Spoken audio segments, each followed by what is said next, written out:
Hello, hello, hello, hello. Hello, Assalamu alaikum wa rahmatullahi wa barakatuhu.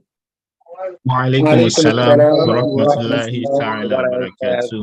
وبركاته. Naam, alhamdulillah, Rabbil Alameen. Alhamdulillah, Rabbil Alameen.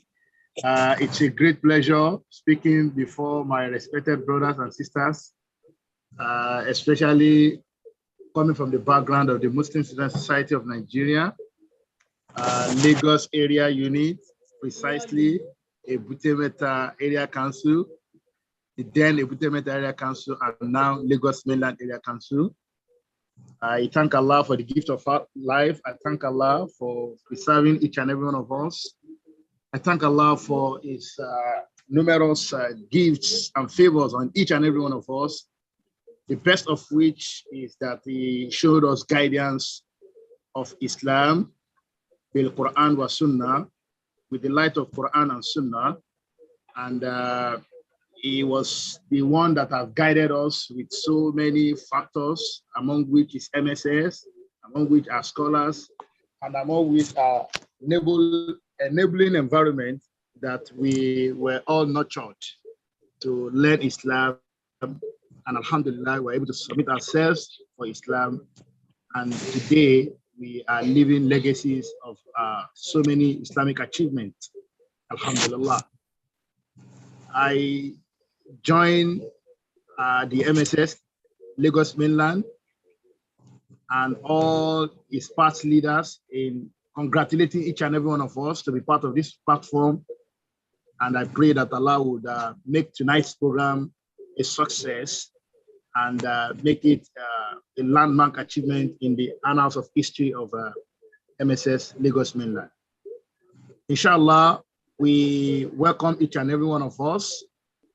And we all know that tonight's focus is to, first of all, benefit from the lecture of our ustaz, our doctor, our associate prof, our professor, inshallah, Dr. Lukman Abdurrahim. But before we do that, inshallah, I will call on the Amir, the current Amir, Brother Yusuf Akobi, to lead us in the opening prayer.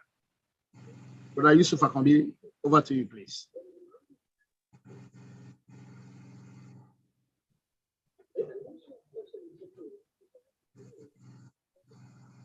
Hello, is Brother Yusuf Akobi in the house? He is, I think. Okay. أعوذ بالله من الشيطان الرجيم بسم الله الرحمن الرحيم. We ask Allah subhanahu wa ta'ala in His infinite mercy to accept this effort from us as an act of ibadah, make it a wujah over us in this world and the year after, and never make it a wujah against us in the year after. Bismillahir Rahmanir Rahim. Alhamdulillah Rabbil Alameen. Amen.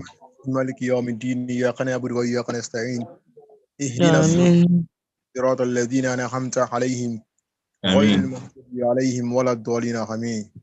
Amen. Amen. Thank you very much, Brother Yusuf Akambi, for that precise opening dua. May Allah subhanahu wa ta'ala give us the blessings of Surah Al-Fatiha, and may He crown us as one of those inheritors of paradise. Allahumma ameen. The next is to listen to Al-Quran Al-Kareem, recitation from the Quran. That should be done by Brother Ismail Adebayo. Brother Ismail Adebayo, over to you, please.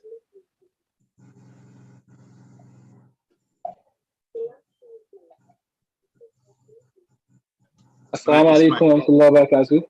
Sheikh Ismail. Wa alaikum assalam wa rahmatullahi ta'ala wa barakatuh. أعوذ بالله من الشيطان الرجيم.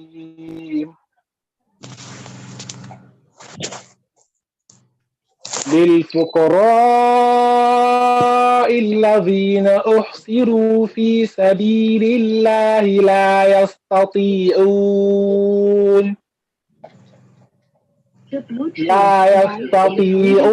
ضربا في الأرض يحسبهم الجاهل أغنياء من التعفف تعرفهم بسيماهم لا يسألون الناس إلحافا وما تنفقوا من خير فإن الله به عليم. Now, the translation of the verse, we seek Allah's refuge from shaitan, their cause. Charity is for fuqara, the poor, who in Allah's cause are restricted from travel and cannot move about in the land for trade or work. The one who knows them not thinks that they are rich because of their modesty. You may know them by their mark. They do not beg of people at all. And whatever you spend in good, surely Allah knows it well. Indeed, truthful is Allah's words. Assalamu alaikum. Wa alaikum assalam wa rahmatullahi wa barakatuhu. Ustaz Ismail, before you go, please. Malam Ismail, are you there? Yes, I'm here, sir. He said, which particular surah is this and the verse? That was what Al-Baqarah, Quran 2, verse 273. 2 verse 273. جزاكم الله خيرا. جزاكم الله خيرا. صدق الله العظيم وبلغ رسوله الكريم ونحن على ذلك من الشاهدين. We pray Allah should accept that recitation from him and make us, those who have listened to it, as beneficial listeners. Now, inshallah, we move straight to the program of event for tonight. If I'm not mistaken, it should be for us to call on our resource person, our special guests, our guest lecturer for tonight, Engineer Habib Audu. Are you there? Alhaji Musa, show me. I'm with you. I think before that, we should introduce the father of the day and chairman of the program. Okay. Please go ahead. Go ahead and do that, sir. Inshallah, I'm going to be introducing the father of the day in person of our brother Al-Hajj Saba. And also, wa alaikum assalam wa rahmatullahi wa barakatuh. Thank you for being part of the program. You're welcome, and sir. Also, I'm going to introduce the chairman of the program in person of Engineer Taufik Shitu. I think he's part of the program too. Can you say Taslim to the house? Assalamu alaikum wa rahmatullahi wa barakatuh. Wa alaikum assalam wa rahmatullahi ta'ala wa barakatuh. Thank you for joining us on the program. You're welcome, sir. Alhaji Taufik. Thank you, Jazakumullah khair. Yeah, Sheikh Ibrahim, you can continue. Now the lecture and introduction of the guest lecturer. Okay, alhamdulillah. We thank Allah once again for taking us this far. We have come together as a group of Muslim brothers and sisters who have benefited a lot from the achievement of Muslim Student Society of Nigeria. And most of us have found ourselves in different walks of life, those in Nigeria, outside Nigeria, and different parts of the world, alhamdulillah. And we have always rallied around our focal point, that is the MSS, back home, Lagos mainland. And the major issue that we usually battle with is sponsorship of programs. We all know that MSF, we have so many laudable ideas that we put together when we have our meetings, but implementing them has always been the challenge back in those days. So, and even till current time. So, inshallah, we are now trying to change the narratives by having to change the course of history, learn from our erudite scholar who is an entrepreneur professional by all standards. And inshallah, despite the fact that we have all chosen our different careers, we still have the need to always move on, get more resources, invest more, invest more. The moment it is on the part of Allah, it is allowed in Islam to expand and expand and expand. So inshallah, the topic we all know is poverty is an attitude. And I think it is majorly meant to take away the poor mindset in the minds of so many of our members, especially in MSS. And inshallah, our scholar, Al-Hajj Dr. Luqman Abdurrahim, is around the corner to lead us. We all know Alhaji Dr. Luqman Abdurrahim read economics, BSc, MSc, and PhD, and he has specialty in entrepreneurship. He has a lot of flair for that field of economics, and he has done a lot, like I know, a lot in Nigeria, right from Yabatech to American University, Adamawa, and now he's an associate professor of economics in Dar es Salaam, University of Brunei. So my respected Dr. Al-Hajj Luqman Abdurrahim, وليتفضل مشكورا يا شيخ. بسم الله. أعوذ بالله من الشيطان الرجيم. بسم الله الرحمن الرحيم.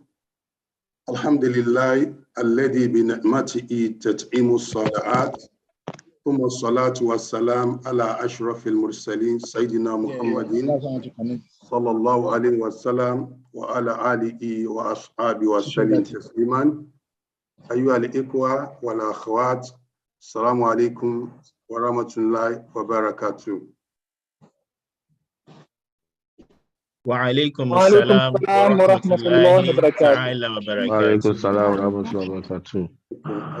The chairman of today's occasion, the organizing committee, my esteemed brothers and sisters in Islam, and other members of the public who are joining us for this conversation, I greet you all with the best of greeting by saying Assalamu alaikum wa rahmatullahi wa barakatuh once again.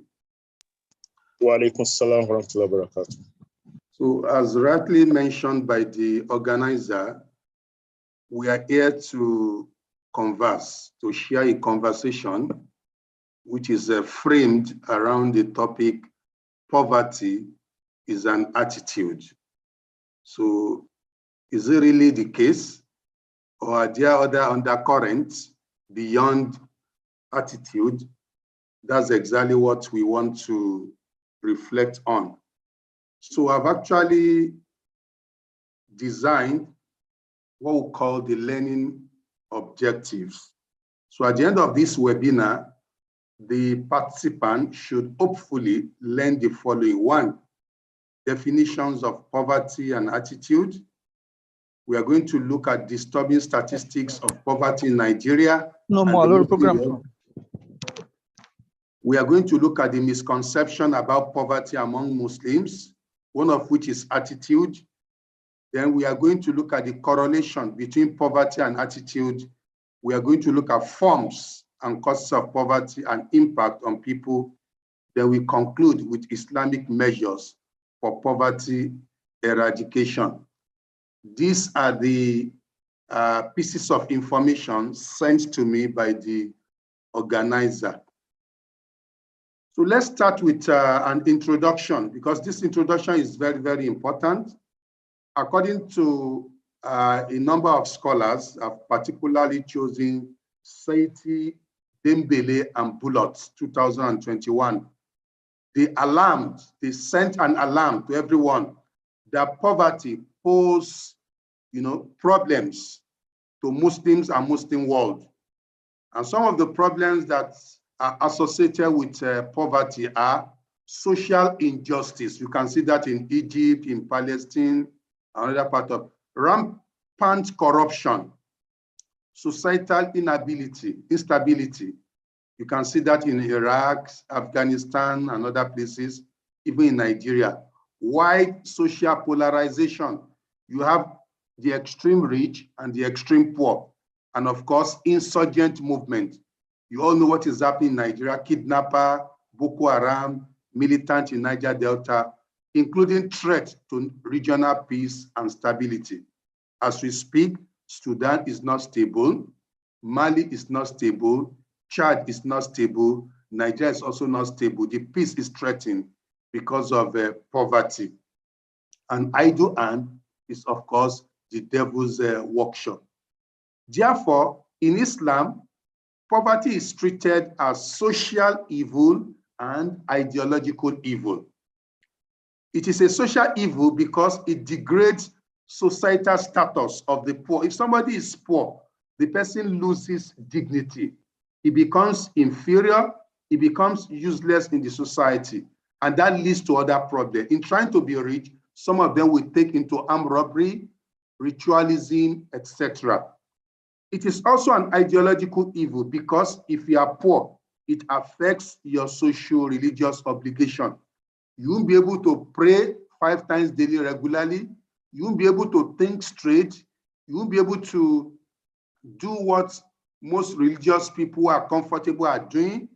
You start, living a life of regret, life of anger, and that leads to what? Further problem. So that is why in Islam, poverty leads to kufr. We all know that one of the prayers of Prophet Islam is to seek refuge from Allah against poverty. We are going to see that as we progress. Therefore, poverty persists because of attitude, either attitude of the people, of the politician, of the society at large. So attitude plays a very big role in poverty. So as we progress, you get to know more. So let the Quran speak, because we are Muslims, and so non-Muslim may also join us, because this is a public program, but we make bold to say that in Islam, Allah talks about the need to liberate ourselves from poverty by being proactive, by being competitive, and be very strategic. So good life or enjoyment is mentioned in Quran. Allah called it ayatan tayyiba. So Allah wants good life for us, enjoyment.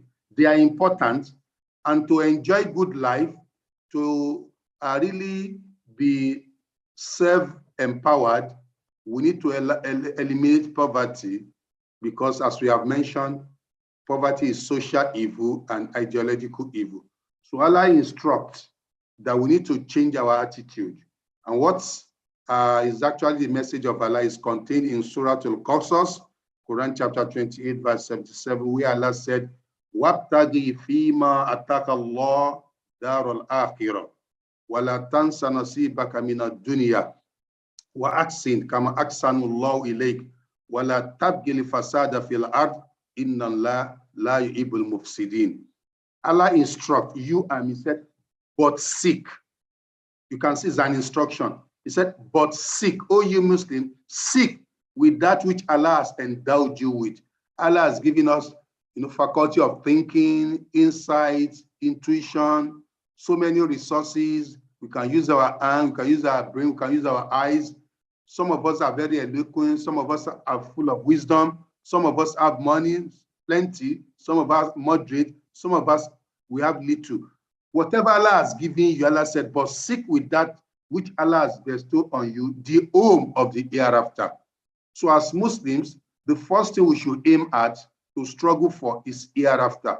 Be good Muslim, be righteous person, so that you make heaven. He now caution, and forget not your portion of lawful enjoyment in this world. So as I've mentioned, Allah values good life, enjoyment, because He wants us to enjoy before we leave the surface of the earth. And He said, and be generous as Allah has been generous to you, and seek not mischief in the land. That is, if you are pursuing wealth acquisition, businesses, and so on and so forth, you shouldn't be involved in kidnapping, killing, maiming, ritualism, things that will promote mischief on land. Verily, Allah likes not the mischief maker. So if you want to be Dangote of this world, it is allowed, it is halal, but don't pursue it in the wrong way. Don't spread mischief. Don't be involved in corruption, stealing, etc., which are rampant today because people want to eliminate poverty. They steal, they maim, they embezzle money that belongs to pensioner, money that belongs to local government, money that belongs to Federal Republic of Nigeria. That is mischief in Islam. Also, the hadith of Islam is very, very emphatic. The noble Prophet Islam, as a teacher, actually abhorred poverty. That is, he hated poverty and often sought Allah's refuge from the ravages of poverty. So this is a very common prayer that we all read as Muslim students in those days, currently, and of course, we'll continue to read it. And what is that prayer? Allahumma inni a'udhu bika min al-kufri wal-fakri. Allahumma inni a'udhu bika min adhabil qabr. La ilaha illa anta. Most of us will read this, but this is the meaning. We are saying Allahumma, oh Allah, inni a'udhu bika min al-kufri wal-fakri. Oh Allah, I seek refuge in you from disbelief and poverty. So one of the synopses says that what is the correlation between poverty and disbelief? Poverty and disbelief are on the same platform. If somebody is extremely poor and the person does not see opportunity to liberate himself or herself from poverty, there is tendency to become a disbeliever. Either the person pursues poverty alleviation through unlawful sources like stealing, killing, kidnapping, terrorism, and what have you, or the person remains as a Muslim but a disbelieving Muslim, a hypocrite. You pretend to be a Muslim, but in reality is not a Muslim. So that is kufr. So as Muslim, we should realize that poverty is not a virtue, but rather a vice. We should remove poverty from the surface of the earth.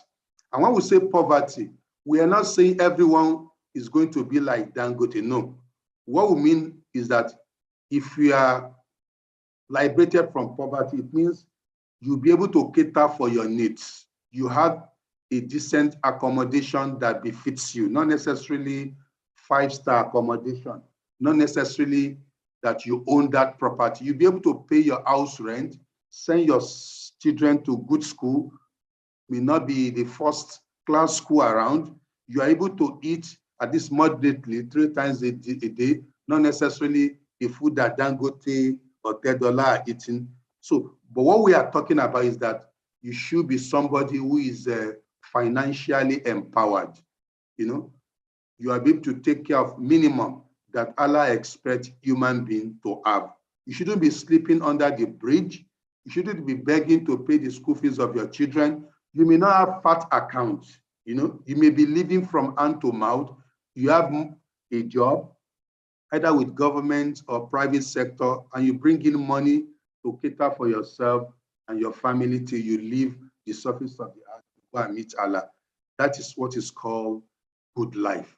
And if Allah likes, it makes you very, very rich, like Tinubu and the like. But the most important is that when we talk about poverty, we are talking about the need for us to move out of what we can call deprivation and the low quality lifestyle. So what is poverty?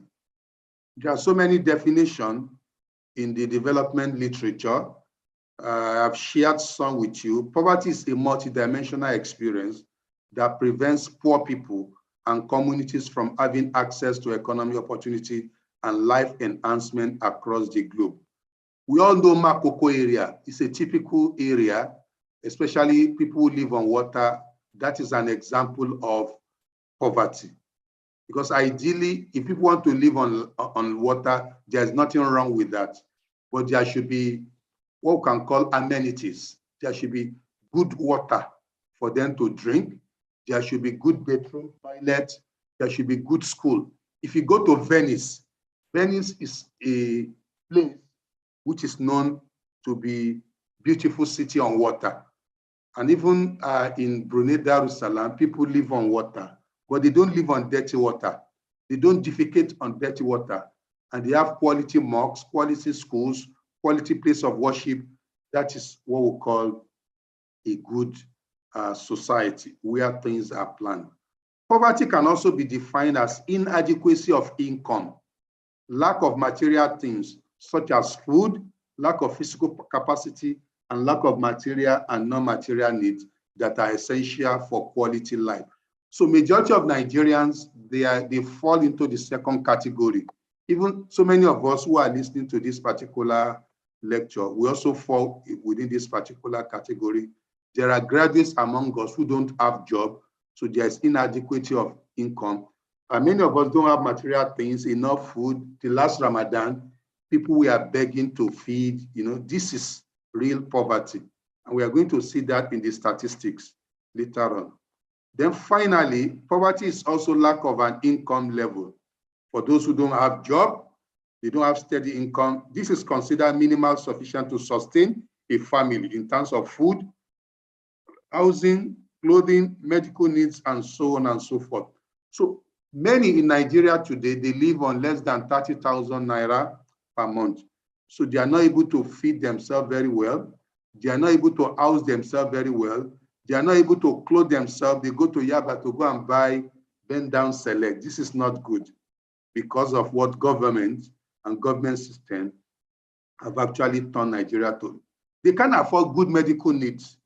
Many, they buy herbs, dangerous herbs, expired drugs in order to live quality life. So these are definitions of poverty. From our topic and from what we have listened to, do we really agree that poverty is an attitude? As we progress, we are going to see that. So from the definition that we have given us, poverty can actually take 4 dimensions. The popular ones that most of us know is what is called monetary poverty. The person does not have money. Financial deprivation caused by lack of money, low income, inflation, etc., that prevents us from having what we can call basic things of life, like the food, the house, the air, the water, and good diet. This is prevalent, but that is not the only poverty we have. Another one is capability poverty, a deprivation, a form of poverty caused by inability to compete economically and intellectually. Look at our children. Many of them, they don't go to good schools, whereas the children of the rich, they go to good schools. The children of the rich, they have access to latest ICT equipment, exposure, and so on and so forth, quality books. So they have higher intellectual capacity than the children of the poor. And when they graduate, they have more opportunities for employment than the children of the poor. So this is what is called capability poverty, a poverty created by lack of level playing field. We are not operating on the same template. The template for the poor is different from the template of the rich. And the third one is social exclusion poverty, a form of poverty caused by unfair social relations that precludes and marginalize people from having access to basic things of life. Our people in the rural areas, in Ilorin, in Oyo, in Makoko, and other areas, that is social exclusion.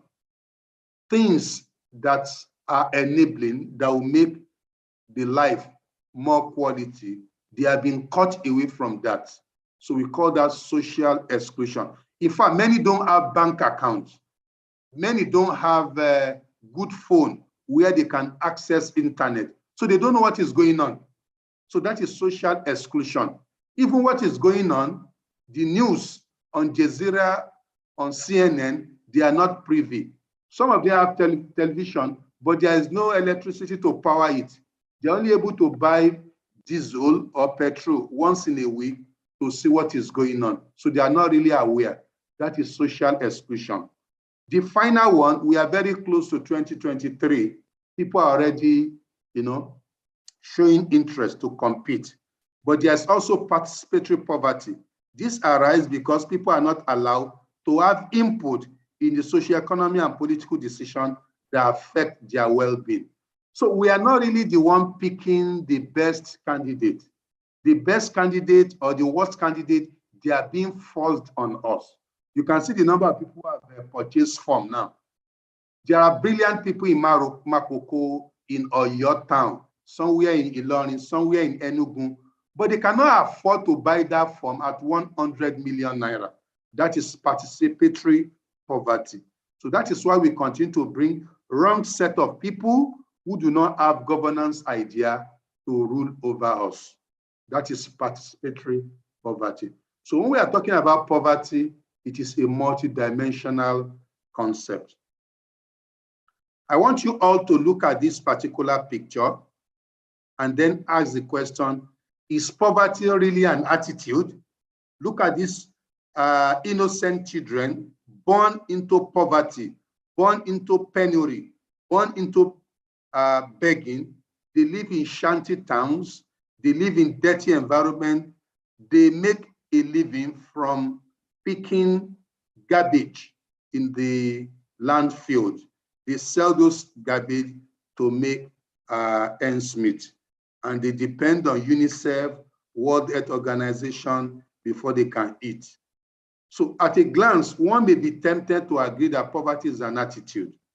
But if you read development literature and what is happening, that you also can see in your area, in mainland, you agree with me that poverty goes beyond attitude. So what the literature has said is that we should view poverty from three perspectives. One, poverty is socially constructed. That is, the society constructs poverty by creating two types of people, the rich and the poor. The rich continues to be richer, while the poor continues to be what? Poorer. Also, poverty is politically constructed. A very good example is Nigeria, where some of these shenanigans, they go into politics either as chairman of a local government or a governor, and they come out very rich. Billions. They steal our money and they make us very, very poor. One of the popular states in Nigeria and one of the oldest states in Nigeria is Oyo and Ilorin, Kwara State. But unfortunately, if you look at their age and the number of people who have governed, you expect to see those states highly developed. But unfortunately, the money that belongs to this particular state and others, they are actually in the pocket of past governors and political entrepreneurs in those states. Then the final one is attitude constructed poverty. So poverty can be created by the society because of lack of level playing field. It can also be created by politicians because of bad governance, and can also be created by attitude. Some live in an environment where things are very, very good, but because of laziness and their bad attitude, they are not able to move out of poverty. So poverty becomes an attitude if the people perpetuate poverty among themselves through poverty mentality. So unfortunately, many Muslims go around with poverty mentality today because of our wrong understanding of Islam. Some say to be rich is not really what Islam wants us for us. You need to really live a very poor life so that you'll be closer to God. That is not correct. If you are poor, it doesn't mean you'll be closer to God. And if you are rich, it doesn't mean you'll be far from God. It is a mindset. It is a determination. So Abu Bakr was a rich man. Abraham bin Auf was a very rich man. Uthman was also very rich. In fact, one of the wives of Prophet Islam, Khadija, was extremely very rich, and she used her wealth to provide foundational support for Islam at the outset. When Islam started, Khadija spent her money for the promotion, propagation, spreading of Islam. So money is very, very important if you use it in the right way. Today, we all talk about zakat, zakat, zakat. Is zakat meant for the poor? No, it is for the rich. So if you don't have rich people in the society, it means one of the pillars of Islam, which is zakat, will be very difficult to practice. So richness, affluence are not necessarily evil. They are evil if you don't use them well. So these are the forms of poverty which I've explained. You are going to have this material and you are going to use it to develop yourself. But I'm more interested in the attitude constructed poverty because that is what our topic centered on. So attitude constructed poverty, poverty remains in Nigeria, in Sudan, in Mali, in Oyo town, in Lagos, another part of the world, because of the beliefs, thoughts, and action of the poor that focus on what they do not have rather than what they have. So people complain, I don't have enough money, I don't have enough money. But some of them, they have beautiful ideas. And the world of today, if you have an idea and you sell your idea to those who have money among you, you can set up a good business. Not all the businesses of Dangote are nurtured by Dangote. Some of the businesses of Dangote were actually ideas of some people, but they collaborated and Dangote took up those ideas and turned them to real business. And those who gave him some of those ideas, they were well rewarded. So that is what is going on in the world. Businesses require thinkers, those with intuitions. And those with intuition, they will meet those with money, called venture capitalists or rich people, and you collaborate to set up fine business. So having agreed that poverty could be caused by attitude, what is attitude? Let us mute our mic. There is interference. So attitude is a negative or positive perception and inner feeling which influence humans' behavior towards someone, an object, or a situation. That is the definition of attitude. Another one views attitude as a learned predisposition to respond in a favorable or unfavorable manner towards people, an object, an idea, or a situation. So what we mean by this is that as human, we have different people, different ideas, and different situations. Our thoughts, our feelings, and our behavior towards them may be positive or negative. That is what we mean by attitude. Some sees poverty as a good thing, which religion wants. Religion does not want us to dress well. Religion wants us to look dirty. That is an attitude. And you see that even among Muslims. But some believe that poverty is a vice, is something that we must distance ourselves away from. We must work very hard to provide for ourselves, to support Islamic organization, and to make our life very good, so that we'll be able to practice Islam the way Allah actually has designed. So if we think and feel that poverty is normal and unavoidable, that means we have negative attitude towards poverty. And this is the attitude many people carry around, the negative attitude. So attitudes can be classified into three: positive, negative, and neutral, according to psychologists. But the best is positive. Negative is destructive, and neutral attitude is also not good.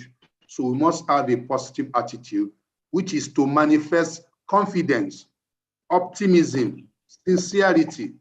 And people with a positive attitude pay attention to the good situation and perceive problem or failure as an opportunity for moving forward.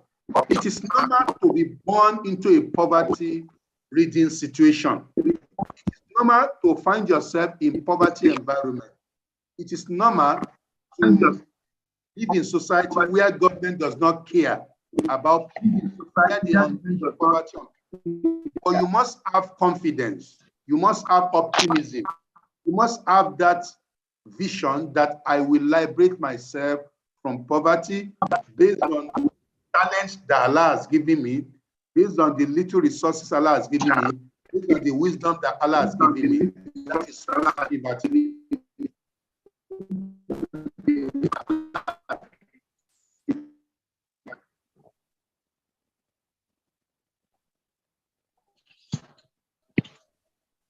Hello, Ahmed Odumiwa, try to mute.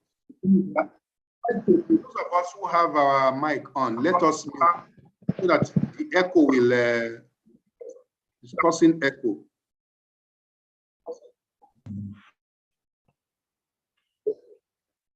Ahmed Odumiwa, please let us mute our mic. It's causing echo. So the negative one, I discussed that extensively.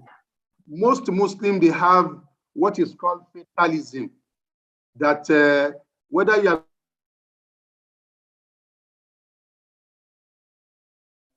designed by Allah, yes. Whether you are going to be poor or you are going to be rich, it is designed by Allah. But do we know what Allah has actually written for us? No. And that is why Allah wants us to compete. There are so many verses of the Quran where Allah wants us to compete. Sabikun ila maghfiratin min rabbikum wa jannatin. He said, compete, to seek the forgiveness of Allah and His paradise. Similarly, he said, wabtagi fima atakallah darul akhirah. Seek the home of the hereafter with that which Allah has given you, your talent, your money, your ingenuity, so that you move from negativity to positivism. And don't be neutral. Neutral are those who are indifferent. We have so many among the Muslims too. Whether Allah gives you money, whether Allah does not give you, I don't really care. The most important thing is just to live on earth. So let us have positive attitude. That is very important. Are we following? Yeah, that's correct. Okay. So let's move to the causes. These are the causes of poverty. And whenever we discuss this issue, look at Muslim world, look at Nigeria, and then you agree that this information, they are very, very germane. Poverty in Nigeria is engendered, and poverty in Muslim world is engendered by ignorance, apathy, I don't care, which we just mentioned, negative attitude, dishonesty of government, of political office holders, dependency, that is socially constructed poverty. Some people are made to be dependent on others. They go to Bodyland to beg. They go to all these politicians every Sunday to queue in front of their houses. Corruption, unemployment, when people are jobless, poverty will be unleashed on the people. Overpopulation has also been identified. In some countries, the number of people is more than the resources. Epidemic and poor utilization of resources. All these factors, they actually fit very well into the Muslim world. So overpopulation is not a problem. But when you don't match your resources, poor utilization, then overpopulation will be like a problem. But when you optimize your resources and use it effectively, it will go around the population. And that is why some people believe that it is when you kill people, you reduce population, that you are going to live well. No. There are so many countries with few population, they are still very, very poor. It has to do with resources. Allah has given us limitless resources on earth, in the heaven, in the sky. So if we tap them and use them optimally, we are going to make population to be a blessing rather than a curse. So when does poverty become an attitude? Yeah. Attitude constructed poverty is poverty mentality that affects the way of thinking. So if you allow poverty to affect the way you think, and it perpetuates poverty among you because the poor focus on what they do not have rather than what they have and what they can do. It extends to thoughts such as, I can't afford it, I will never have enough money for that, I don't think I can prosper in Nigeria, I don't think Nigeria can be good again. This is what we call attitude constructed poverty. Attitude constructed poverty. And we should try to avoid it. Poverty is not a circumstance, it is an attitude. Even the politically constructed poverty, socially constructed poverty, they could be destroyed with positive attitude. If Nigerians determine that they are going to bring in the best person as governors, as president, as what have you, then those people will be able to run politics in a way that it should be run. If we all agree that our voters card is going to be used to vote out, useless people, it is possible, because election is becoming more transparent these days with introduction of IT equipment and the effective monitoring. But because our attitude is to queue behind them, our attitude is to go to them and get rice and get bread and get what is called momentary benefit. That is why we are not getting it right up till up to this present time. If they come to our neighborhood to campaign, don't let us go out. But if you see a responsible person campaigning, then let us come out to cheer those people. So this will send signals to bad politicians and political prostitutes. In the synopsis, they said we want to know the poverty statistics in Nigeria. So from 2016 to 2022, look at the poverty situation in Nigeria according to reliable statistics. So in 2016, the number of male that are poor, extreme poor, is 35 million plus, and female, 34 million plus. In 2017, male that are poor in Nigeria, 36 million poor. We are talking about extreme poverty. The female, 35 plus. In 2018, 37 million plus. The female, 36 million plus. And let's move to 2022.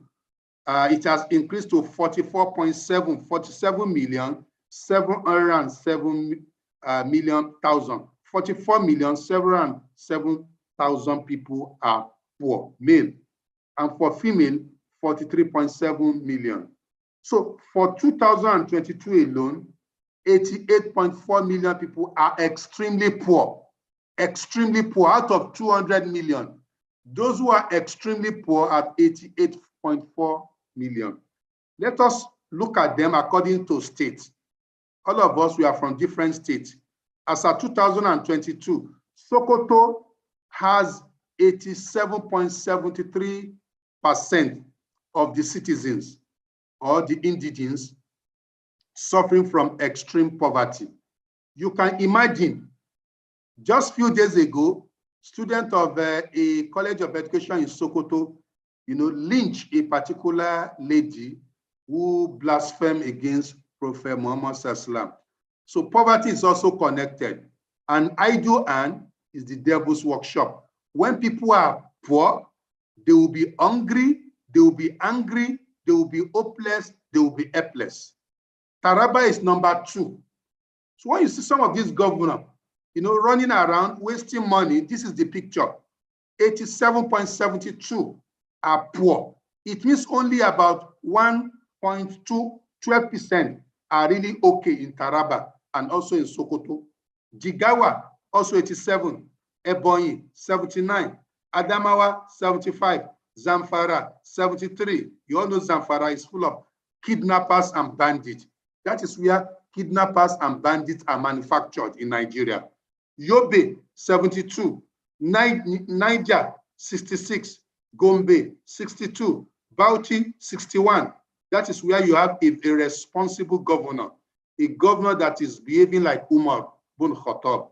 Enugu is 58.1. Nasarawa, 57. Katsina, 56. Kanu, 55. Plateau, 55. Kebbi, 50. Kaduna, 43. FCT, 38. Cross River, 36. Benue, 32. Abia, 30.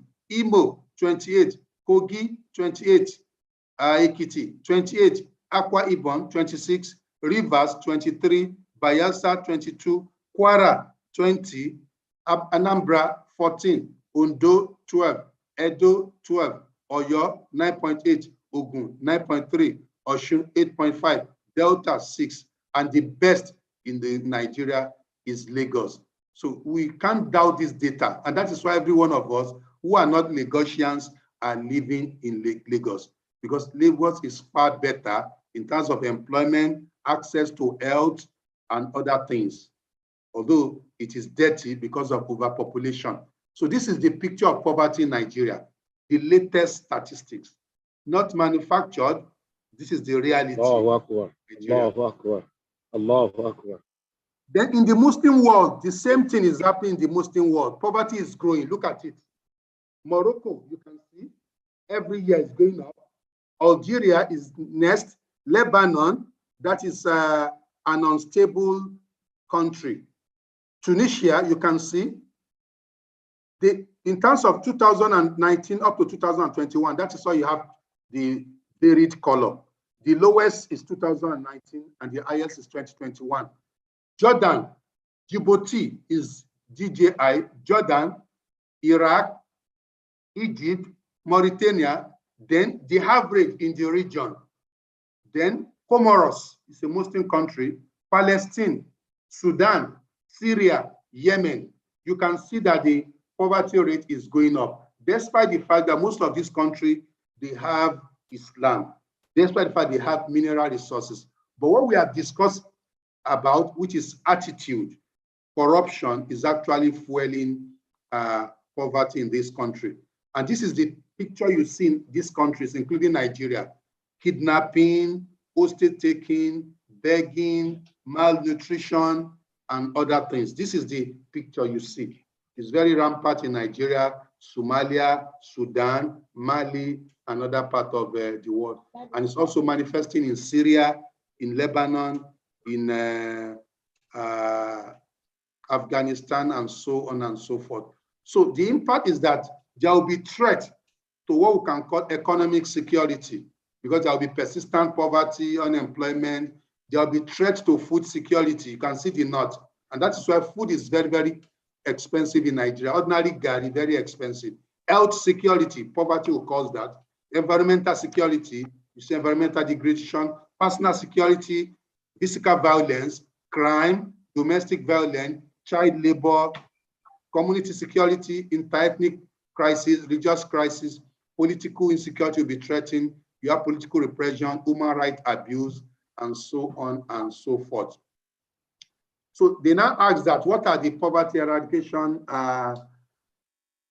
efforts in Islam or measures? The first one is that because poverty is endemic, it is attitudinal, it is socially constructed, it is politically constructed. So the imams, the scholars, the Islamic organization should embark on teaching, learning, and applying the 5 fundamental principles of Islamic law. Most Muslims don't understand it, that the whole of Quran, Hadith, and everything both exist to preserve 5 things called Maqasid Sharia. If we all understood this concept, it's going to launch us to start wiping away poverty in Nigeria. The first one is Hifzuddin, we preserve the religion. Preserving the religion simply means when you are economically empowered, you'll be able to practice Islam very well. Preserve the souls. If you're economically empowered, you'll be able to cater for yourself, for your family, and your friends. And by so doing, you prevent people from dying physically, emotionally, and also psychologically, because people die in different ways: the physical death, the emotional death, the psychological death. Also, when we empower ourselves and our family, we are preserving the intellect. Hifzul Aqli. We are going to learn the right things, put the right things in our brain, and we become. Then future generation will also be preserved. People are committing abortion, killing their future generation because of poverty. And Allah mentioned that also in the glorious Quran, that don't kill your offspring because of poverty. And finally, we should learn to preserve the wealth, right from the money of the mosque, the money of the Islamic organization that people embezzle today. If you embezzle money that belongs to a local mosque, then if you had made an executive of the central mosque, you continue with the same looting. If you are made the chairman local government, you continue stealing again. So there's what we call Hifzul Mal, preservation of the wealth that belongs to the community. So inability of Muslim and Muslim countries to preserve these 5 essence of Sharia, aggravated poverty. So many people don't know this, and that is why we misbehave. That is why we act in a way that is irresponsible. And also, in Islam, according to Islamic economists, they said there are 3 measures for wiping away poverty in the Muslim world. The first one is what is called positive measures. The second one is preventive measures. And the third one is corrective measures. This is in our Sharia. But because we don't fraternize with Islamic Sharia, that is why we have some of this problem. First is the positive measures. That is to be handled by government. By government, chairman, local government, by government, state government, by government, the federal government. The first one is income growth. They must use the wealth of Nigeria and their state to grow wealth. People go into government to steal wealth, existing wealth, not to grow more wealth. Kogi has large deposit of iron ore that can last Nigeria more than 250 years. 250 years. But the question is, are we using it? Rather, all these states are depending on federal government for oil revenue. Ondo State has large deposit of bitumen, large deposit of what we can call palm trees that can provide Nigeria a lot of revenue from selling palm oil and palm kernel to other parts of the world. But do we grow this income? No, we steal them. Functional distribution of income. So whatever they make from resources that Allah has endowed them, then they must distribute it equitably to people, not free money. They provide jobs directly and indirectly. They provide social security. For the old people who are no more working, their pension should be stable. For students who have graduated, they don't have job, they should give them unemployment benefit. And also for those who are sick, there should be what we can call health security. Instead of paying 10,000 naira, you pay 3,000, government will pay the remaining 7,000. For our farmers who are farming, instead of selling tractors to them at 500,000, they sell it to them 100,000, government will pick 400,000. This is functional distribution of income. Then also equal opportunity in the society, equal opportunity in employment, equal opportunity in contesting position, equal opportunity in appointment into position. So this is very, very important.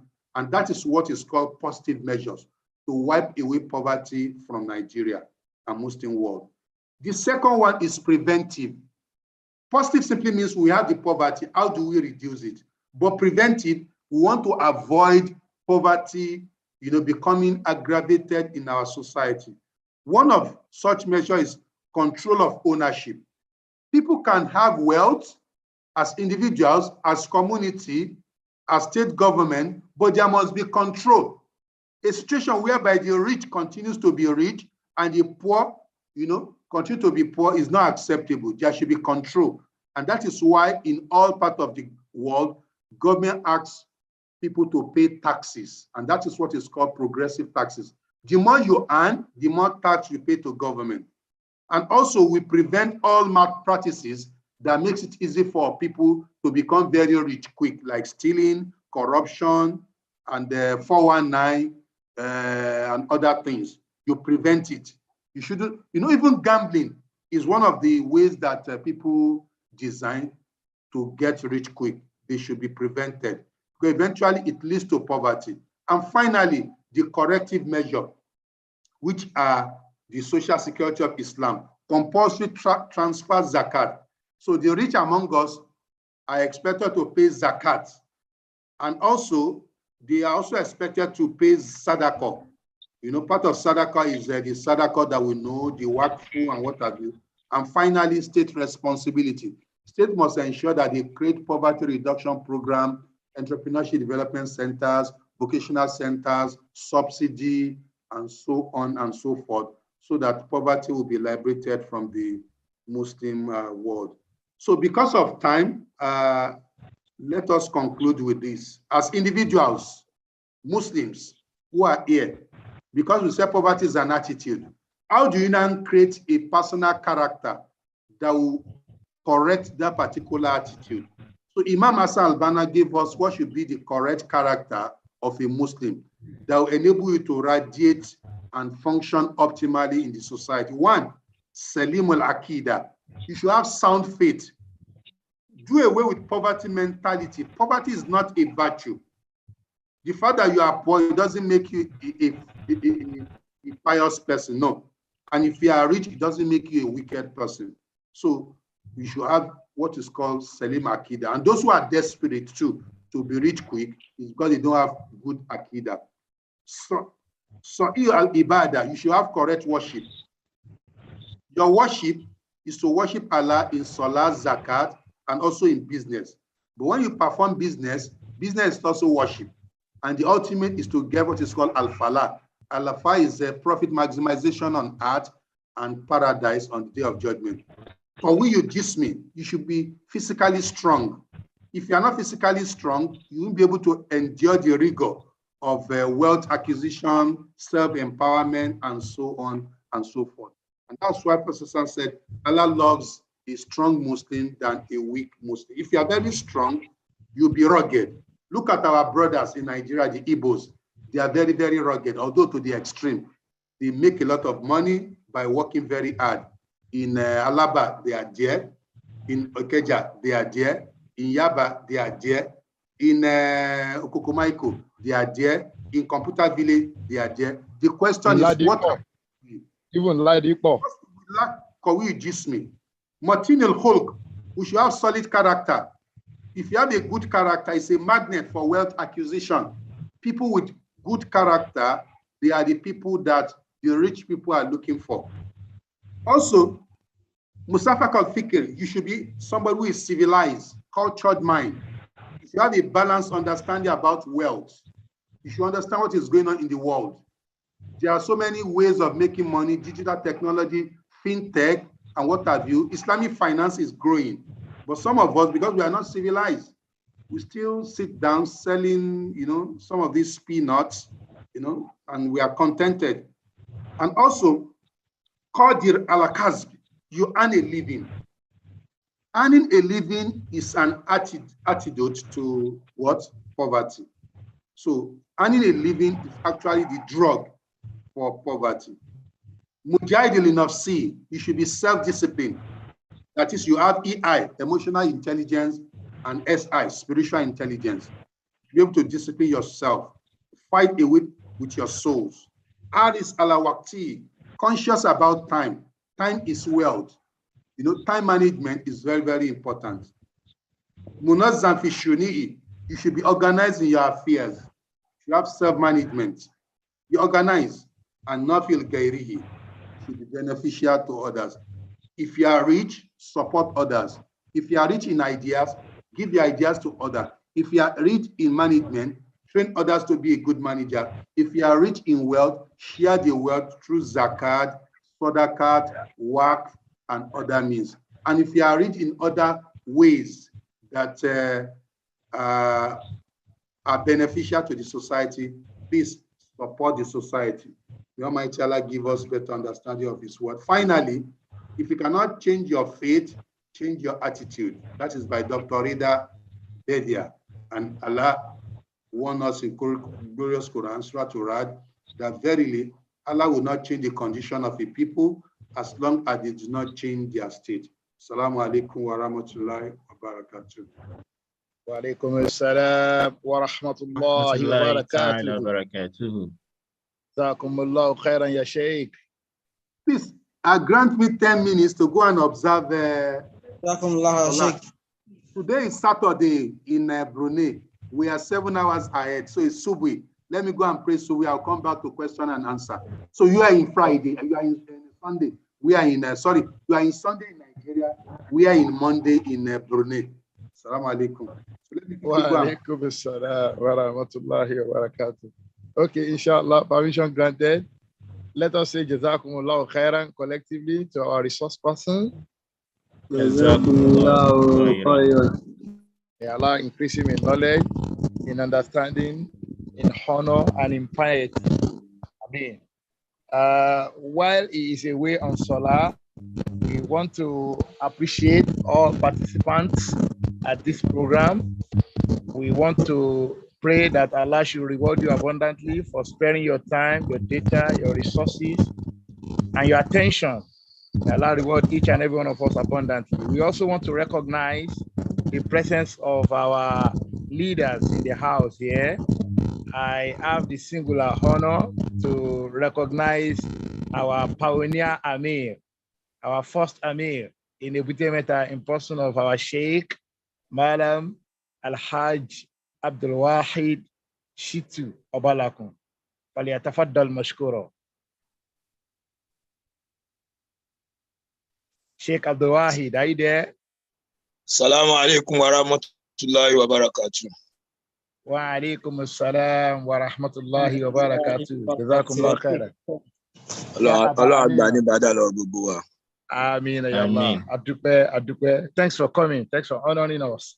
Also, I would like to recognize the presence of our Dr. Isa Masaku Abu Ahmed from the Department of Survey and Geoinformatics Engineering, University of Lagos. Abu Ahmed. Is he still online? Okay. Also, I would like to appreciate and recognize once again the presence of the chairman of tonight's occasion, in person of Al-Hajj Tawfiq Shitu. Al-Hajj Tawfiq Shitu, please. We want to hear your voice. Are you still there? Yeah, still with you. Assalamu alaikum wa rahmatullahi wa barakatuh. Jazakumullah khair. I actually want to give you a role, sir. Madam Tawfiq Shitu. While we are expecting our resource person to come back, can you please give us some comments? Because Allah has made you travel so many parts of the world. You have seen most of these places that our lecturer is showing us with his demographics. You want to pass some comments with respect to your experience and tonight's lecture? You have the floor while we are expecting our lecturer to come back for question and answers. Okay, Malam Brian, Jazakumullah khair for this. Allahumma amin. There are a lot have been said, even from the introduction to this event tonight, from yourself, yes, and of course from the lecturer. A lot have been learned. He has touched a lot of things as regard the topic of the today's event. That's the poverty is the attitude. So there's nothing much for me to actually talk about. But most importantly, I'm just so much delighted, looking at the people on the court tonight. We know where we are. And today we give thanks to Allah that we could still come together in a forum like this to discuss something of a topical issue to everybody. So indeed, it's a great achievement.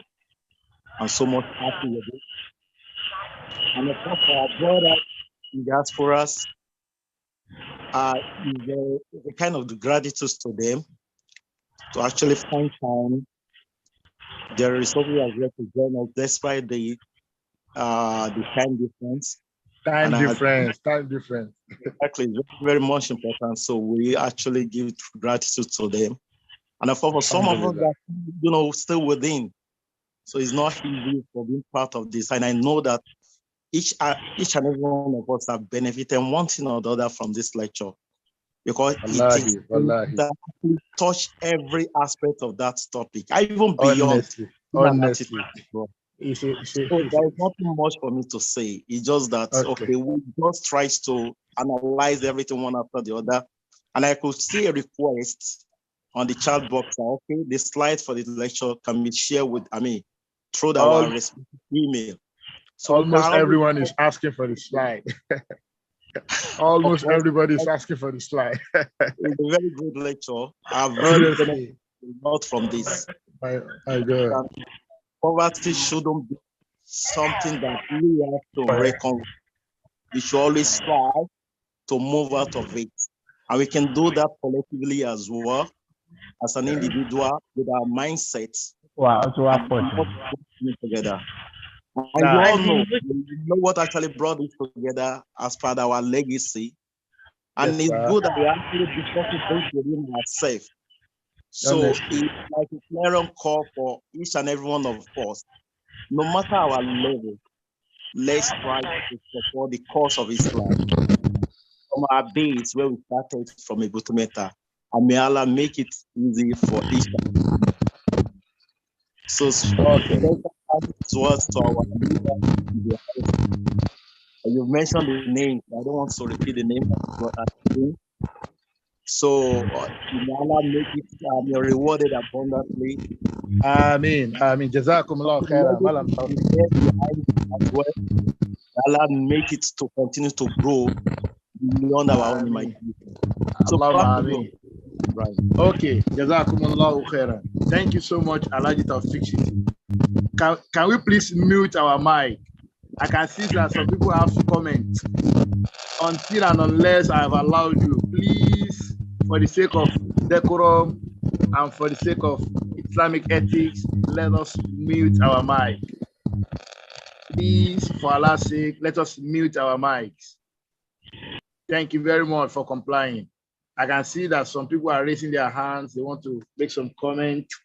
And before I take those comments, I would like to reiterate one of those important highlights of tonight's lecture, which is very, very germane, that poverty is politically constructed and it is also attitude constructed. And our Deen al-Islam has three powerful measures: positive, preventive, and what's the name of the other? Corrective. Jazakumullah khairan. Corrective. I feel so much inspired with those three headlines that have some other some factors that are in there to explain those things. Now, I think our doctor is back. Prof is back. You're back. Alhamdulillah. Alhamdulillah. Welcome back. Inshallah, we shall be taking questions now. Let me begin to pick those who have indicated interest. Brother Ridwan Karim, your hand is up. I hope you are there. You have the mic. Unmute yourself and ask a question. Be fast, please. Brother Ridwan Karim, are you still with us? They're calling on you to ask a Walaikum salam wa rahmatullah. Walaikum salam wa rahmatullah wa barakatuh. Please go straight to your question. Yeah. Okay, thank you, brothers, and may God bless the lecturer for that excellent presentation. So thank you. More or less like a contribution at the same time comment. There is a particular area I would have loved that is looked into, considering our situation in Nigeria today. So we've discussed about how to fight poverty. But if many people will agree with me, businesses are set up not with more money that some of us might be thinking about. So, for instance, look at Coca-Cola, P&G, the multinationals. So these are not businesses established with someone has saved 10 million or 20 million naira. So check all these companies, check all the walks of life.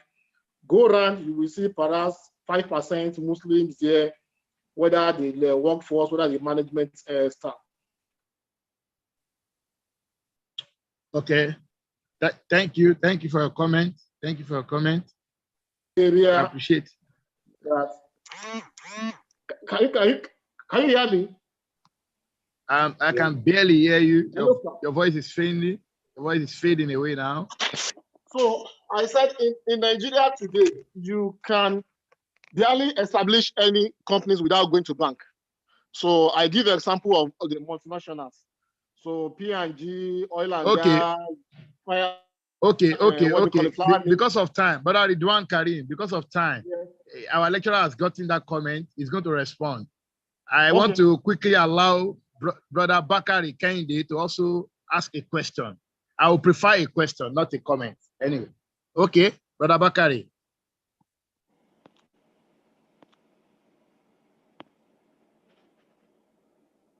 Brother Bakari Kende, are you still with us online?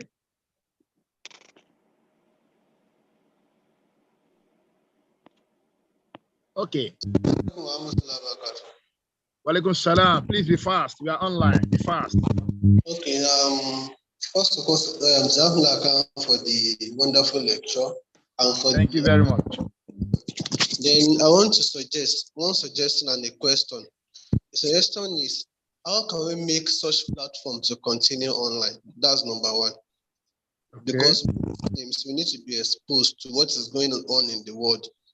That's number one. Then two, my question is, how can somebody find a way to sell his or her ideas to the government of the state that somebody is living in? That's my question. An idea now. Thank you. How can they get money from the government to execute the idea? Thank you. Thank you. Your question is gotten. I want to hand over the microphone remotely to our dear lecturer, Ustaz Dr. Lukman Abdurrahim. Okay. Assalamu alaikum warahmatullahi wabarakatuh. I will start from the third question.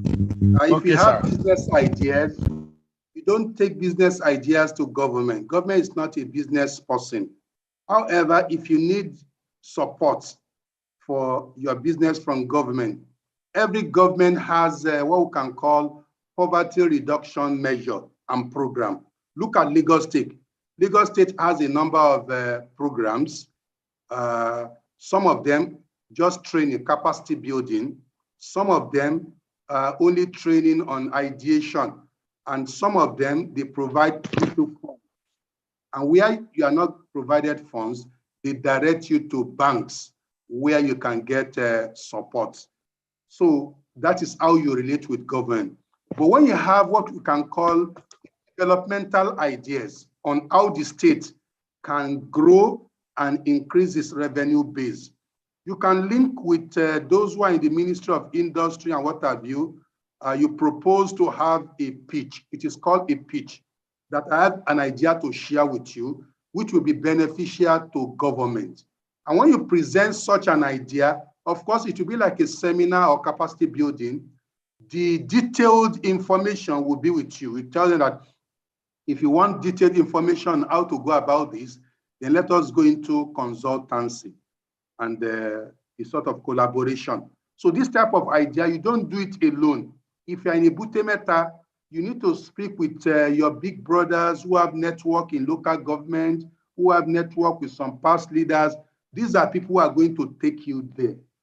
So many people that you see who are very connected with Tinubu in one way or the other, including the vice president, they all link up with Tinubu in one way or the other in the past, Banere and what have you, through proposals, through developmental ideas.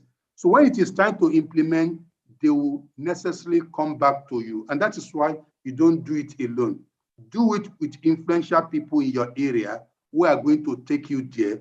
And at the end of the day, the benefit will be collective, not only you. But most of us want to do it alone. You don't want to bring in other stakeholders. The world does not work like that. That is my response to question 3. On question 2, how do you ensure that this platform continues? That is for the organizer. But for the first one, that if you want to do business in Nigeria today, you need bank. Yes, we need bank, but everything is not bank. I teach entrepreneurial finance.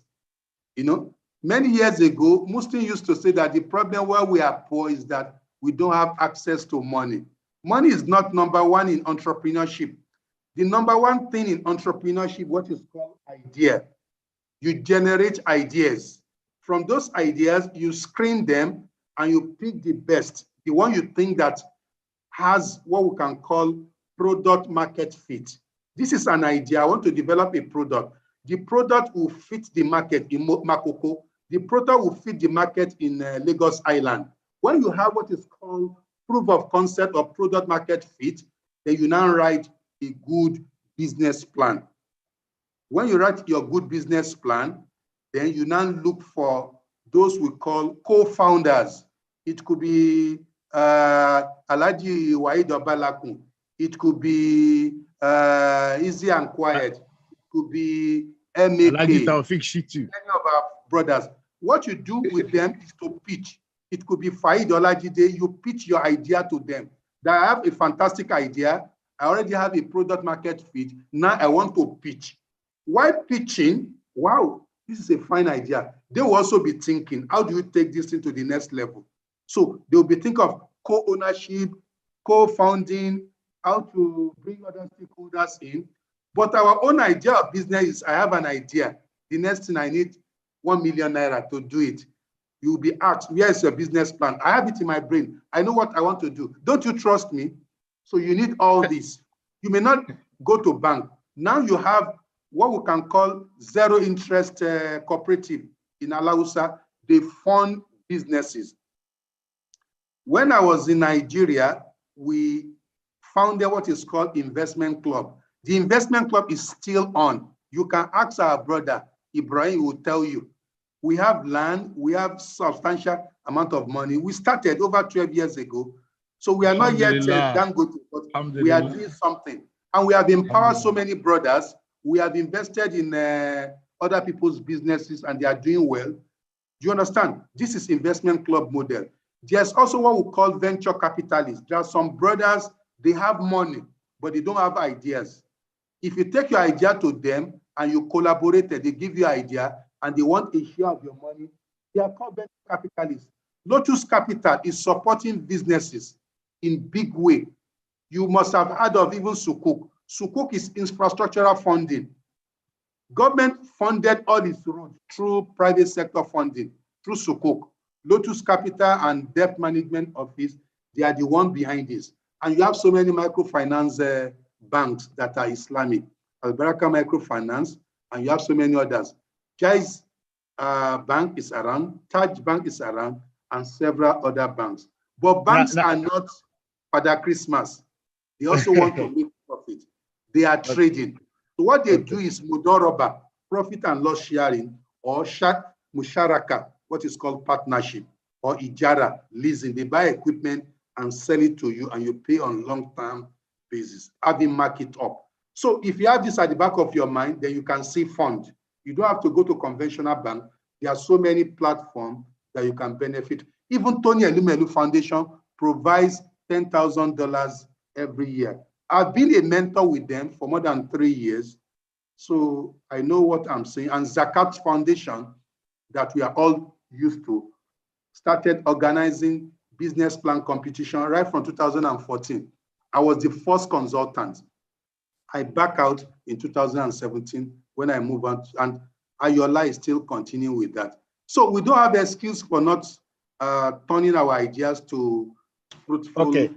Okay. And finally, somebody may argue, but we need big money. You don't start with big money. Go and read about Dangote. I know his biography. I read his biography. I teach his biography. He came to Lagos with borrowed 10,000 naira. He borrowed 10,000 from Dan Tata and started retailing, selling, some of these consumables. And later on, he developed the idea of manufacturing. And today, he's a billionaire. So that is my response. Okay. We want to take more questions, sir. Thank you very much. We appreciate that you make those contributions short because of time. Inshallah, we'll still invite you for more enlightenment sessions, inshallah. Sister Alima Ahmad, your hand has been up. Please, you are recognized. You have the remote mic now. Express yourself, please. Assalamu alaikum. Apologies, I had to use this. My name is Abdulatif Bello, and I know. Hold on. Brother Latif Bello, please hold on. I have recognized a sister. Please hold on. Sister Alima Ahmad. Naam, assalamu alaikum warahmatullah. Alaikum salam wa rahmatullahi wa barakatuhu. This is the last time. We did not want interference in the house, so we joined on the same device. It's my husband speaking. Oh my goodness. Oh my God. So sorry. Are you now giving him the opportunity to speak on your behalf? Of course. Arijalu Yes. Toamun. Allahu Akbar. I rest my case. All right, the case is rested. Actually, my question is with regards to how we engage poverty from a personal level.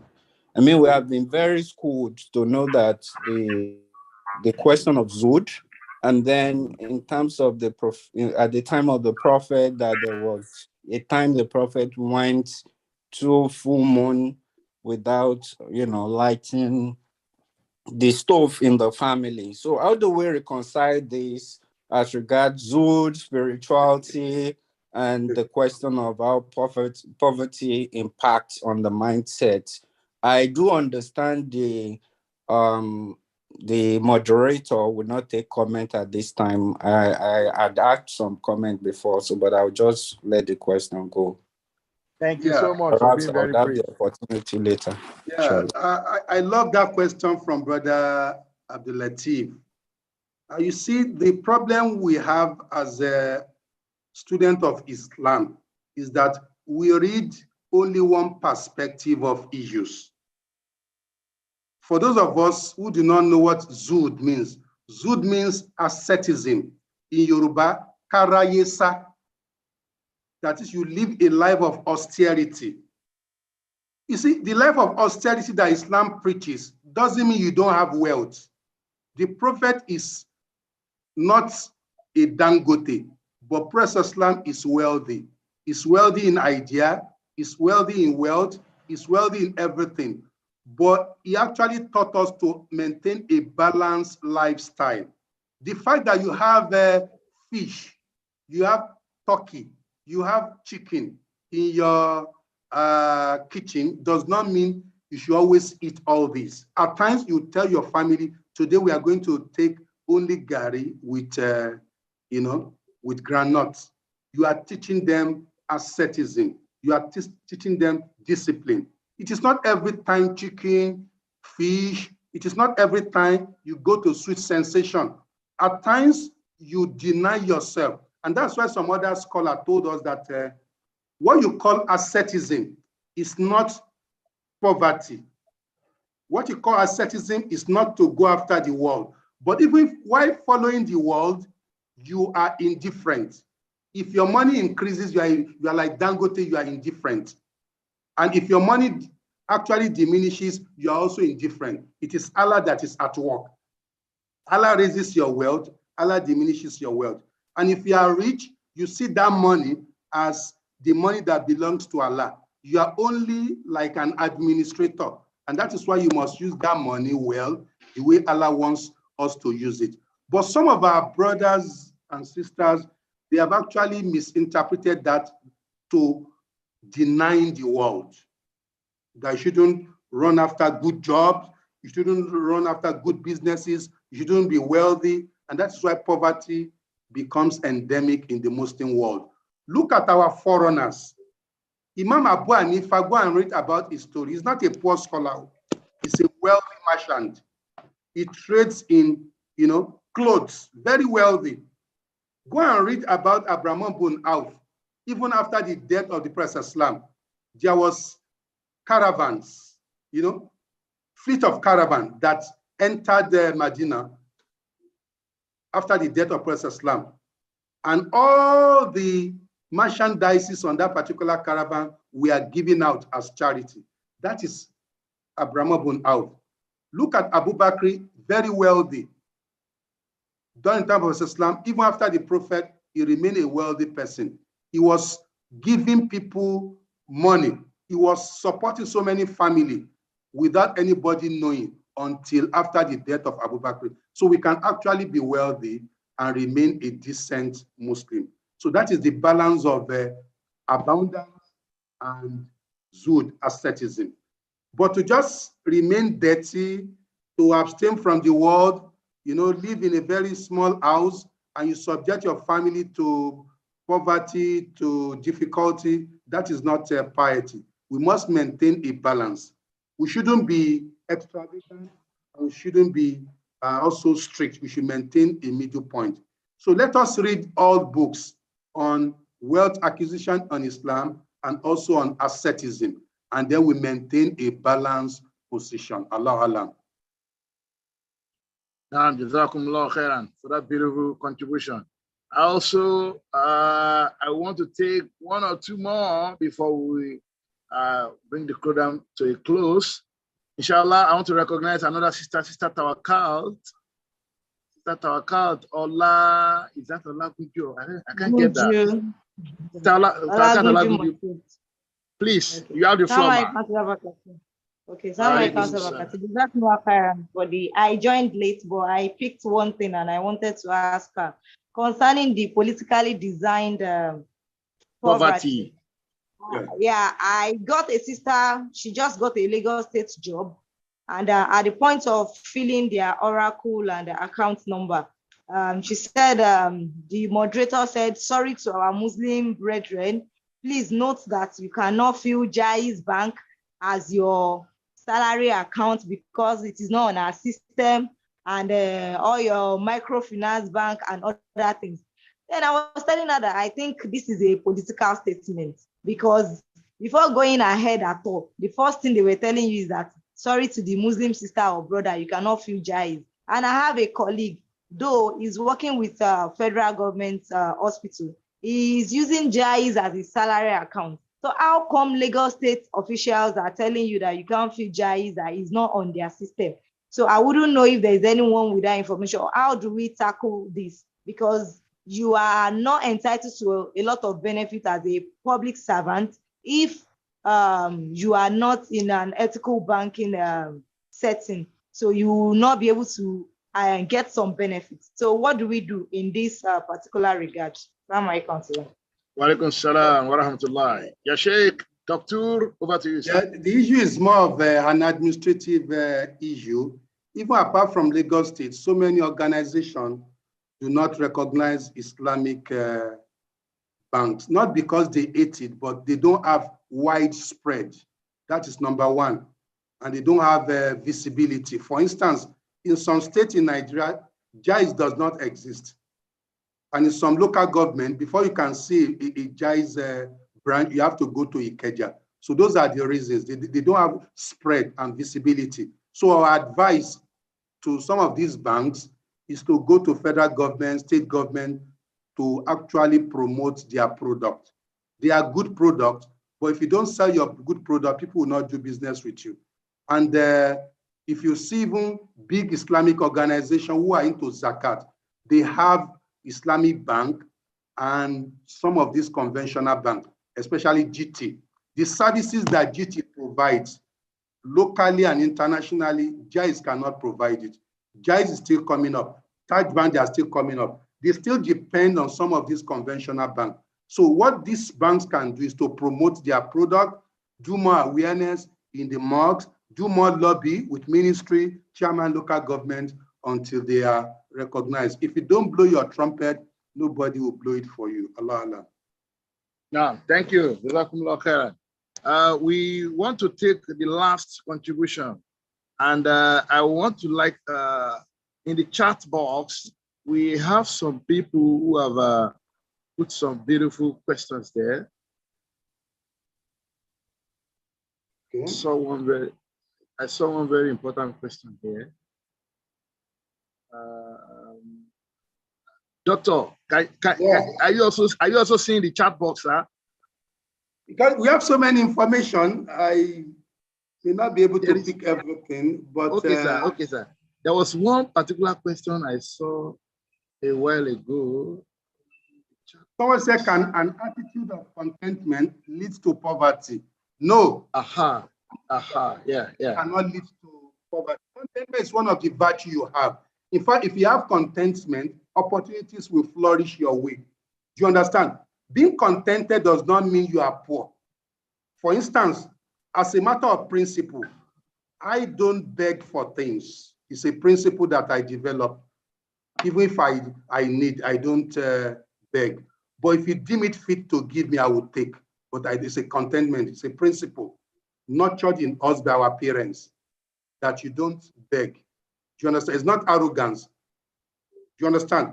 If government brings out a form for empowerment and you don't feel, that is not contentment. You have to feel. But from third party brothers, some of us we even beg again. If you continue to beg, despite the fact that you have, it's part of the poverty. You know, you have yet you continue to beg. It's poverty. Some people are very rich, but they still continue to beg. They are poor. You understand? They are poor in the mind. They are rich physically, but they are poor in the mind. Contentment is part of Islamic virtue. Be contented. If you are rich, be contented. Whatever Allah gives you, be contented and pray for more from the people, the being, which is Allah, that provides more. So that is what contentment means in Islam. It doesn't mean if you have problem, you don't share with your brother to help you. But what we mean by contentment is I'm satisfied with what I have. If people give me, alhamdulillah, but I will not go ahead and start begging, even though I don't need those things. Allah. Thank you, sir. Jazakumullah khairan. There's another one. There's another beautiful question in the chat box. It says, are you with me, sir? Yeah, I'm with you. It said many of the investment clubs failed because of paucity of funds and non-availability of investors on ground. You want to share comment? Yeah, I don't agree with that statement because what you I also do not agree with it. What you call investment club is club of investors. So where are the subscription? The foundation of investment club is we are collaborating that every month I, Showumi, will be contributing 100,000. I, Ablatif Bello, will be contributing 20,000. That is your subscription. We now pull that money together every month and decide this month we have 3M. What do we do with our 3M? We have list of investment that we are doing on already. We can do it. For instance, in my own club recently, when Jais came up with a sukuk, the meeting agreed to buy XYZ of sukuk. There was a time they said we should go ahead and build a bakery where you produce halal bread. That is our own in-house investment. But you can also invite a prospective investors to come and pitch. So saying that you don't have business idea abounds outside. Open your door to brothers, sisters to come and pitch. Let them tell them we have meeting in Unilag or Yabatek on Saturday. Bring your idea and come and pitch. When they pitch, you set up a committee to screen, and then you pick the best. Then you sign your MOU and you invest in it. So it's not really correct. Yeah, I also agree with you. It's not really correct.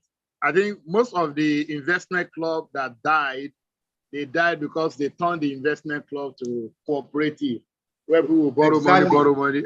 Yeah, or ajo. No, money is not ajo. It's not ajo. It's for investment. It's for people with long-term perspective of investment. In our own case, it was set up more than 12 years ago and it's still flourishing. We have property, we have land. In fact, of course. Yeah, and we have actually sponsored so many businesses. Some failed, some thrived because people didn't follow Islamic ethics. You know, we invested some time ago in fish, and the person invested our money in forex, which is against Sharia. We invested in fish, and it was thriving. He pulled that money and put it in what we can call forex. That's our knowledge. And so many brothers in Shell also in Port Harcourt with more than 300 million lost their money through that particular act. And it's a Muslim brother. And we have another one, we invested in cocoa, properly documented. But when the brother died suddenly, may Allah accept him, the family denied that we have the records. Till day we couldn't get our money. So we have seen the good, the bad, and the ugly. And now we are more experienced. We are more experienced. Alhamdulillah. Thank you so much, sir. Thank you very much. Investment club has to go through learning course, and the moment they have learned their lessons, they will do better business, inshallah. Brother Habib Haudu. Brother Habib Haudu, please, you are recognized. You have the floor now. Use your mic remotely and talk to us. Okay, Jazakumullah khairan. So, firstly, I want to appreciate the guest lecturer for your sharing his wealth of knowledge, despite the short notice we give to him. So, Jazakumullah khairan. Well, my question, because of time, is directly to him. I'm aware that, sir, you are a president of a global institute. I'm actually thinking about the Global Institute of Academy, Global Institute of Academy of Entrepreneurship and Innovation. I didn't get it rightly. So I know you can share more light. I want you to tell us how that works. Okay. The organization is called Global Academy of Entrepreneurship and Innovation. It's actually a professional body of lecturers, of business people, set up, I think, in 2019. It's the subsidiary of a particular professional body called Institute of Classic Entrepreneurs Nigeria. It's one of the foremost professional body in entrepreneurship in Nigeria, and it's doing well with recognition from ISO, Nigerian government, NUC, and what others. So they set up that academy as a training platform for people who believe in entrepreneurship and innovation. So before Ramadan, they actually appointed me as the global president to run that platform for them. Essentially, we look at 4 things. 1, we promote entrepreneurship education. Some of the things we are listening to today is part of entrepreneurship education for people to have right entrepreneurial mindset. That's number 1. Then secondly, we collaborate in research. Those of us who are academics, we write paper together, and also those who are very good in grant writing. They raise funds and they execute grants to actually cascade the outcome of the research. For instance, look at Investment Club.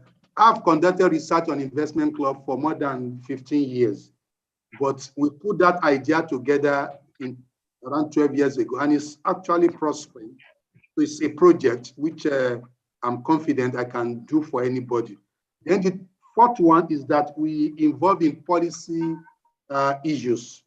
When government formulate policy, we also lend our own voice to what government is doing. For instance, next week we are going to have our first induction, and in that particular induction, we want to unveil the concept of entrepreneurial governance and political entrepreneurship. These are 2 related concepts that are lacking in Nigeria. So we call them bolts and nuts. So in that particular induction program, we welcome members, inductees, and non-members to join, so that people will learn what is called entrepreneurial governance and use that as a template to actually judge who do you vote for. Under APC alone, look at the number of people who have bought tickets. The question is, are these guys political entrepreneurs? Do these people know what is called entrepreneurial governance? Are they wealth creators or they are wealth looters? So these are things we want to let people know. The politics we practice in Nigeria is called politics of the belly, according to Francis Bayat. And what is politics of the belly? We go there to steal money, and part of that money we give to people. And the people who are qualified to be president, governors, are picked. They are handpicked by the so-called godfathers. And that is why we are not moving as a nation. This is policy issue. So we want to disseminate some of this knowledge so that we'll have something at least to tell Almighty God that we have also contributed intellectually to change in Nigeria. So, and we have different level of membership, fellow, associate, full member, student membership. And on our platform, it's always very active. This week alone, we have actually given people opportunity to attend more than 5 free training programs with certification. So that is what we do. We collaborate, we exchange ideas. We have introduced Philanthropy University, where people can learn so many things free with certificate. So that will boost their capacity. So we really want to demystify so many things that people have actually mystified, that you can't really learn unless you pay money. You can't really be a first-class scholar unless you go to Harvard. No, it's not really so. There are some people here who are very good than those who have attended Harvard. But because there is no self-discovery, there is no mentor, they don't have coach. And that is why the good in them, people have not actually seen. So through our platform, we want everybody to be a winner. Allah Allah. Now, sir, Jazakumullah khairan. Before you hang it there, people are asking for that platform, the link to that your platform that is so inviting. Okay, how do we share with them? How do please share with them? So even if you are not a member, you can join our platform. It's not about money. Our own institute is not ATM. There are so many people who are going to be inducted on that day. They have not paid one kobo. It's not about money, but the idea, the knowledge. Ideas. I told them as a president, I'm not ready to lead institute where people turn it to money making. Although we need money to prosecute our ideas, but notwithstanding, we don't want to disenfranchise those who don't have money. They are also part of our member, but not financial member. Okay, Jazakumullah khairan. Now, inshallah, I want to call on our pioneer Amir in person of Al-Hajj Abdul Wahid Shitu. Bismillah, Abu Amina. You see, Abu Wahid Shitu, Abu Wahid Obalaku. Is Abdul Wahid Shitu Obalaku. Okay, that's strange. Assalamu alaikum wa barakatuh. Alaikum assalam wa rahmatullahi wa barakatuh. I actually want you to talk, since we are talking about poverty, and so a way to get out of it. This global market, Forex, Bitcoin, and the rest. I want to have your idea on it. What do you see to it? You see, Forex, and we call them in entrepreneurship disruptive business opportunity. And the different countries, different individuals, including Muslims, they have different opinions. Bitcoin is not recognized in so many non-Muslim countries because it's disrupting the functionality of central bank. And they can use it for money laundering, political change, and what have you. So some countries don't recognize it. Because the law in Nigeria, even by CBN should have control over all financial transactions. But using Bitcoin and what have you has actually limited the capacity of CBN for doing that. That's number one. Then secondly, from Islamic perspective, they are volatile business dealings. So Muslim scholars, they are divided. Some said it is haram, some said it is doubtful. So for now, research is still ongoing on it. I don't have an opinion, but I want our people to go for normal business where you can make money. Dangote is a rich man. He's going into basic things of life, food, clothing, shelter, oil and gas. This is where the money is. For the disruptive technology, let us await the final position from our scholars, because Islam says we should do away with things that are ambiguous. So that is my position. I won't say right or wrong, but I'm indifferent for now. That means we should put Bitcoin with Forex on the same level. Yeah. Yeah, that is my suggestion to us until it becomes very clear. Okay. Until it becomes very clear. The issue of multi-level marketing, that one is very clear. There are two types of multi-level marketing. One is haram, one is halal. I've written a lot on that. Any multi-level marketing that is based on teaming and leading or Ponzi, it is haram. But multi-level marketing that is based on you are selling a product and you are selling a service and you are making money from referral, that is halal. People sell Hajj form, and when people pay to Hajj body, they give you 25,000. It is referral. We don't necessarily, be the owner of that particular Hajj agency. But because you brought somebody, so referral has been halal in Islam. But you must sell, you must work. But saying that people should start buying paper, that they don't know the basis, and they'll give you money for that, so that the more people you bring, the more money, that is 419. That is not unacceptable in Islam. Jazakumullah khairan, ya Sheikh. Thank you. The Quran says, "Da' ma yaribuka illa ma la yaribuk." Perfect. Allah guide us all right. Now, inshallah, we want to bring the program to a close because we are online. But before we do that, I'll call on Al-Aji Musa Shewumi for information. But Musa Shewumi, you have the floor, sir.